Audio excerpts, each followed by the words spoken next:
碎片生活，你我之间。尽管现在有各种高科技的通讯工具，但使用链如铁罐和布绳做成的通讯器玩具，仍然有其独特的魅力。它们让我回忆起童年的快乐时光，以及通过简单的方式创造出最难忘的回忆，同时也教会了我们在与他人互动时，保持开放和有趣。因此，无论科技如何进步，这种简单的 DIY 通讯器玩具，永远都会是一个经典的童年记忆。还记得当时调皮的我，就在木板墙上挖了个小洞，接着把绳子穿过去另一端，然后把两边的空罐绑好。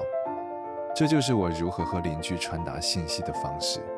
当妈妈发现了，被痛打一顿，现在想起真可笑。这样的创造力和想象力